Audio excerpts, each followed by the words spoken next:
Southern New England's trusted news source, ABC6 News at Noon. Good afternoon, everyone. We start with developing news today in Florida. Ian making landfall as a Category 4 hurricane, decimating parts of Southwest Florida, knocking out power for 2 million people. It has now been downgraded to a tropical storm as it moves farther inland. ABC's Justin Finch has the latest. Ian making history as one of the most powerful hurricanes to ever make landfall in Florida, decimating parts of the state. The storm is having broad impacts across the state, and some of the flooding you're going to see in areas hundreds of miles from where this made landfall are going to set records. 2.5 million Floridians told to evacuate, but some who chose to stay had to be rescued by first responders. High water levels prompting drastic rescue calls in Lee County. Caller reporting a sinking vehicle, unknown if he's breathing, caller disconnected. Many still waiting for help. We have thousands of calls on 911 that are prioritized, and we're answering as we speak. There are thousands of people that are waiting to be rescued. ABC's Ginger Z facing the eye wall. We see these winds, and that little house that we were talking about all day has gone, succumbed to the storm surge. Now the blue roof is all that's left floating in the water toward the building. Fort Myers flooded with up to a 12-foot storm surge, shredding structures to pieces, debris floating in the streets, cars submerged. This floating debris was once someone's house. In Naples, Kimberly Walker telling ABC about the moments water began to seep into her home. The water got to be a lot more and a lot more and a lot more. And it was just, it didn't matter what you did. The water started coming into my home, reaching about mid-thigh. I knew I had to get out. In the city of Punta Gorda, water service is out. A boil water advisory in effect until further notice.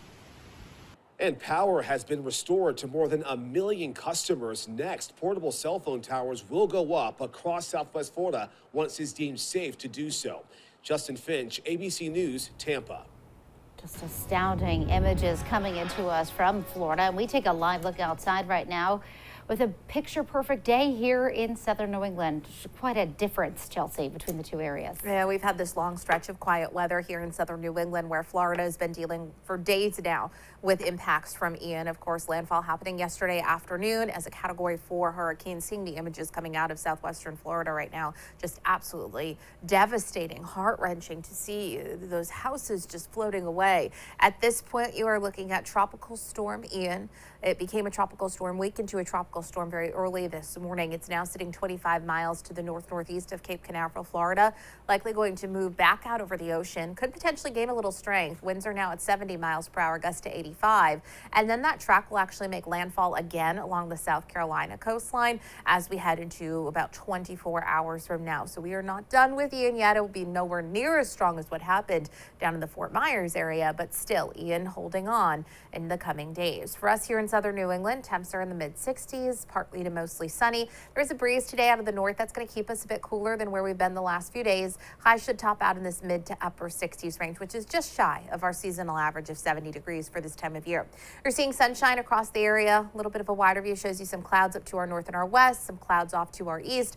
We're going to stay with partly to mostly sunny conditions, just some of those passing clouds coming in and out of the area for the afternoon hours. Overnight will be partly clear and cool. Tomorrow we start to see some clouds rolling in, coming in from Ian, which will be way down to our southwest. I'll have much more on any other impacts we may be feeling this weekend in just a few minutes. Doreen? Chelsea, thank you. Now new at noon, the city of Warwick is suing the local union that represents the city's firefighters. The mayor's office announcing this lawsuit this morning, saying that the city overpaid firefighters by hundreds of thousands of dollars. The lawsuit alleges that about $385,000 was overpaid to city fire department employees, and the city's asking the court to declare that the payments were made in error. And Mayor Frank Picozzi is asking union members and retirees to make restitution for those overpayments. Also new at noon today, bus riders statewide might have to switch up their travel schedule, as RIPTA announced this morning that there will be service cuts on certain routes around the city. ABC6 News reporter Natalie Norrie spoke to a few people who took the bus to hear how this might impact them. Hi, Nat. Thank you, Doreen. Those at the bus stop this morning may not know that in just a few weeks, there's a chance they'll have to change up their day-to-day travel schedules because less buses will be running. RIPTA sent a release this morning that stated the labor shortage is the direct cause of this. It's important to note bus routes will not be eliminated. However, fewer buses might be running for designated routes because they don't have enough drivers. This is set to begin the week of October 22nd. You know, it's a good system. It really is. I think it's one of the better ones. When I was in the military, I traveled on buses before and trains, and I think it's a very good system. But if you don't have a driver, you don't have a driver. I hear it from some of the drivers as well. They'll tell me ahead of time there's going to be 45 drivers short this week, or, you know. Early morning routes, as well as nights, weekends, and holidays will not be impacted, and RIPTA is in negotiations with the drivers union to find ways to increase the starting hourly pay for drivers. Now, you can find a list of the impacted routes on ABC6.com, as well as more details on the changes on RIPTA's website. Again, these adjustments are set to begin the week of October 22nd. Reporting in the studio, Natalie Norrie, ABC6 News. All right, Natalie, thank you. And in political news, Governor McKee is standing behind comments he made about his Republican rival, Ashley Kalus. Comments some called crass. In an interview with the Boston Globe, McKee said that Ashley Kalus is, quote, a seagull manager who is, and I'm quoting here, crapping all over the state of Rhode Island. Those comments being met with some pushback, but he is standing by his message. I'm glad that we taped the comment. It's about seagull management, and it is about someone who's running for governor that just showed up in the state of Rhode Island. That is throwing a lot of garbage out there, and it's not in the best interest of the state of Rhode Island. So yes, anybody who's talking about this in any other way than management, then is misrepresenting the comments I made. McKee also saying that he believes Kalus owes every woman he's worked with an apology after she accused him of having a problem with strong women because of issues she claims he's had with Governor Raimondo, Dr. Alexander Scott, and not taking Helena Folk's concession call on primary night. And now to an ABC6 News update. South Kingstown schools are back open today after police say they identified who's responsible for a threat yesterday. That threat concerned the high school, but all schools were closed for the day while police investigated. Police say a student was responsible, but they are not releasing that student's name. The FBI was involved in the investigation. And now checking the latest on the coronavirus, and Fall River is offering cash for vaccine shots. The city's holding a series of October vaccination clinics, giving out $100 gift cards to anyone willing to get a first shot and $25 for every subsequent shot. That includes the new bivalent booster being offered that targets the Omicron strain. The next clinic is Saturday from 9 to 1 at Health First on Quarry Street. There's still much more to come here on ABC6 News at noon. Russia says it will annex parts of Ukraine tomorrow. What it means after referendum votes the United States is called a sham. And later, get your beer here. How and when Gillette Stadium plans to bring self-operated beer service to the concourse.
Back now to the crisis in Ukraine and in Russia today. The Kremlin announced plans to formally annex territories of Ukraine as soon as Friday. The move would mark a major escalation of President Putin's invasion of Ukraine. And today, NATO is formally blaming Russia for sabotage of the Nord Stream pipelines amid confirmation of a fourth leak. ABC's Elizabeth Schulze reports. In a brazen violation of international law, Russian President Vladimir Putin is set to formally annex 4 territories of Ukraine. The Kremlin justifying the move by citing the results of staged elections in the Russian-occupied Ukrainian regions. Those elections have been widely condemned by the U.S. and its allies, who vow additional sanctions on Russia. We will never recognize these illegal and illegitimate attempts at annexation. The regions Putin plans to annex are not fully controlled by Russian forces as Ukrainians continue to defend their soil. Ukrainian President Volodymyr Zelensky declaring these brutal violations of the UN Charter must be punished. As Putin doubles down on the war, thousands of Russians continue to flee his military draft. Finland now closing its borders with Russia. The aim of the resolution is to halt Russian tourism into Finland and transit through Finland to other Schengen countries. Also today, NATO is formally blaming Russia for sabotage of the Nord Stream 1 and 2 pipelines, which transport natural gas from Russia to Europe under the Baltic Sea. We have to rethink how we are preserving, how we are making our critical infrastructure more resilient. And it's not going to be an easy task, and it's not going to be an easy task in plain winter. A Swedish official today confirmed a fourth leak on the pipeline. The Kremlin denies any involvement with the leaks. Elizabeth Schulze, ABC News, Washington. And still to come here on the news at noon, Chelsea has a look at your full 7-day forecast. Stay with us.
Well, a version of Nero's Law coming to Rhode Island. Governor Dan McKee and other state leaders in East Greenwich this morning to sign life-saving legislation into law that will protect police dogs injured in the line of duty.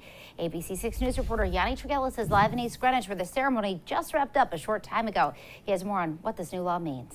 Hi, Yanni.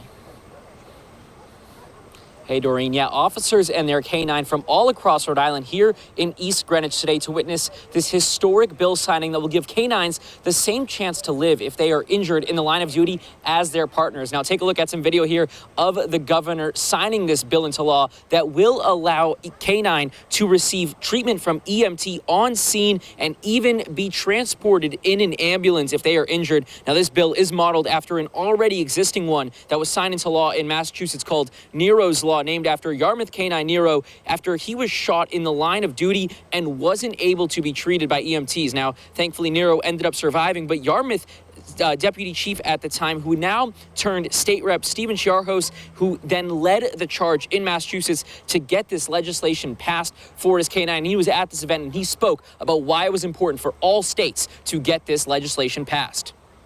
I will never forget the sight of Nero being rescued from that house. It took us 3 hours to get the suspect to give up and to clear the home. When an officer puts on a uniform and goes to work, they should feel safe, knowing that they'll be coming home that night safe. The same goes for our police K-9. And again, prior to this bill just being signed by Governor Dan McKee today, an ambulance could not touch a K-9 if they were injured on scene in the line of duty. But that all changes today, as now they will be treated just like their partners in the line of duty. We're live in East Greenwich. Yanni Tregellis, ABC6 News. And now, your ABC6 Storm Tracker weather with meteorologist Chelsea Priest. Well, looking at Ian, a tropical storm now. Winds are actually picking up a bit as Ian's going to move out over water and strengthen a little bit. Coming in with winds at 70 miles per hour as of 11 a.m., gusts to 85 miles per hour, and moving north-northeast still only at 9 miles per hour. It's been very slow. It's been more than 24 hours that Florida has been dealing with Ian now, really almost 48 hours when we started to see some of that rain getting closer down to the Keys. So the entire state as a whole looking at a couple of days that we've had this storm system to contend with. Now, Ian is moving out over the ocean now, becoming a Category 1 hurricane with the latest track, and then making landfall again somewhere along the South Carolina border. We're going to continue to see Ian making landfall sometime tomorrow morning, and then from there, as soon as it does make full landfall and continue to move inland, it falls apart, it weakens, it loses that energy from the ocean. Right now, there are tropical storm warnings all the way up through the North Carolina coastline, and now hurricane warnings for much of the South Carolina coastline and just offshore from Georgia for the coming days, as we'll continue to track Ian and its impacts. For us here in southern New England, quiet weather persists. You're looking at sunshine across the area. We did get an updated drought monitor this morning, and we have improvements on our drought monitor. It's been a long time since we've seen this abnormally dry sector here in southern New England, and that's the case. The rest of us still under moderate drought conditions, some under higher or severe drought conditions out towards the Cape and up towards Boston, but most of us seeing huge improvements with this week's drought monitor. No surprises, we did have some rain coming through last week. Temperatures are in the low to mid 60s, so we are seeing temperatures a little bit cooler than where we've been the last couple of days. Only a few degrees cooler, but there is that change outside as we head through this afternoon and for our final 2 days of September. Breeze is coming in more from the north to the northeast right now, 5 to 15 miles per hour. A few gusts coming in 15 to 25 miles per hour, so a bit of a breezy afternoon here in southern New England, keeping us with highs only in the mid to upper 60s for today and tomorrow, which is below our average high of 70. Over the weekend, we get some clouds thickening up. We even get some rain in our forecast on Saturday, likely some moisture coming in from Ian, even though it's still way down to our south and west. And that's going to keep us a little bit cooler for our first couple days of October, mainly in the low 60s. Satellite red orange right now shows you dry, quiet conditions. You're seeing sunshine. You're seeing a few fair weather clouds moving through the area. Otherwise, we're going to continue to stay very quiet. Now, overnight, some clouds really start to thicken up. And this is just going to show you how large Ian is. You start to see some clouds rolling into the area. They're just high clouds at first, and that'll be the case through much of the day tomorrow. Clouds will thicken up tomorrow evening, and you'll see overcast conditions as we head into Saturday. Models are still trying to figure out how much rain may extend north from where Ian is. Ian is still way down to our south and west on Saturday, again falling apart, kind of just the remnants of Ian, but it looks like some moisture may lift into southern New England, and we may end up with scattered showers as we head into Saturday. How much rain is still uncertain at this point, but I would be prepared for some scattered rain on Saturday. Sunday looks partly to mostly cloudy. Will stay dry into the start of next week, but then what's left of Ian may continue to lift towards the northeast with another round of some scattered showers towards the middle of next week. Wow. All right, Chelsea, thank you. Still to come here at noon, the new Neighborhood Vibe feature on Google Maps that will soon be able to help you decide what's worth seeing when you're visiting a new spot. And the official cause of Queen Elizabeth's death revealed, why it won't be much of a surprise to anyone in the UK or around the world.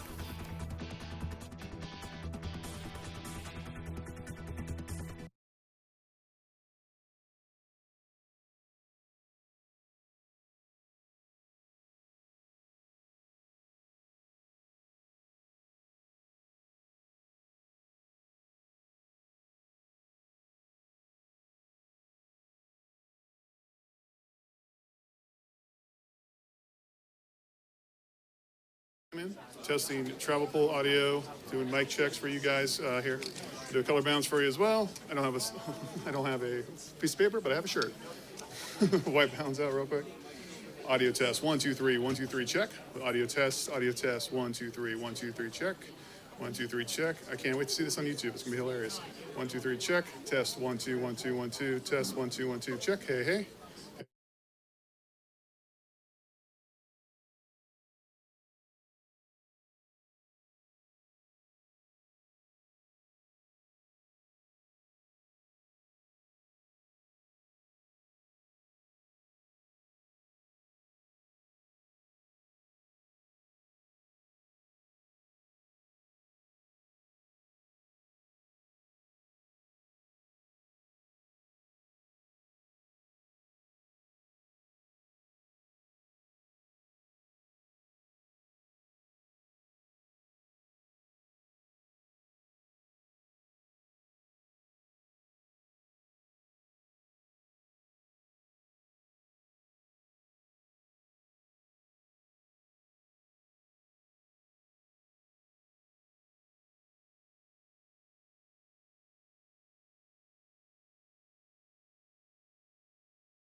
Well, the music world is mourning the loss of one of the biggest names in hip-hop. Rapper Coolio died yesterday at the age of 59. Coolio, whose legal name was Artis Leon Ivy Jr., was born in 1963. He started rapping at the age of 15 and knew by 18 it would be his career. He lit up the music charts in the 1990s with hits like Gangsta's Paradise, in which he won a Grammy, and Fantastic Voyage. His hairstyle became part of his trademark, too. Coolio was at a friend's home when he collapsed and was found unconscious. Queen Elizabeth's official cause of death is released, and it's old age. National Records of Scotland shared her death certificate, showing she died at 3:10 p.m. on September 8th at Balmoral Castle in Scotland. Her daughter, Princess Anne, signed the document. And some consumer news now. Google Maps is getting an update and will start helping users with a vibe. The new feature will let users view 3D renders of monuments and restaurants and locations they hope to visit. Google says the feature will roll out over the coming months. And Amazon's introduced a sleep sensing lamp for people who would rather not wear a wristband or smartwatch to bed. The Halo Rise will gather data about your sleep from its perch on your nightstand without using a camera, and it doubles as a sunrise alarm clock. It'll cost $140 when it comes out later this year. Still ahead here at noon, serve yourself at a Patriots game. Details of the new self-serve beer coming to Gillette. And Chelsea has another look at your afternoon forecast right after this.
Well, self-serve beer stations are coming to Gillette Stadium. The Foxborough Board of Selectmen approved a liquor license change that will allow you to serve yourself in part of the stadium soon. So someone would still check your ID and for sobriety. And if you use the machine, you just walk up, put your credit card in, and then you choose from 4 beers on tap. The machine would then dispense the beer right into your cup. It only allows you to get 2 beers at once, and this isn't going to start until next season because they did just pass it this week. You've done something like this before, right? Where you use a card and it dispenses the beer. I've never done that. In South Carolina. Yeah, Not right, here. right. But no, it's very cool how you can do that and yeah, serve yourself. Idea. I know. The idea is that it shortens the wait time. Right, and that makes sense. Yeah. We've been to all of those situations where the line is quite long. Yes. So hopefully this moves things along. There's somebody still checking. So exactly. it's all There's good. still a person Of course, involved. of course. It's not a free-for-all. We are looking at some nice fall weather outside in the coming days. Mainly sunny today, a little bit cooler tomorrow. A few more clouds start to stream in. Ian will be way down to our southwest as we head into Friday and Saturday, but some moisture may make its way towards us with some showers in the forecast. It depends how close that rain gets, that we could see some heavier showers or just some scattered showers. When it's tropical like this, it's tough to exactly pinpoint, but some clouds and cooler temperatures for our first few days of October. Okay. All right, Chelsea, thank you. And thank you for joining us for the news at noon. The news continues first at 4. Have a great day, everybody.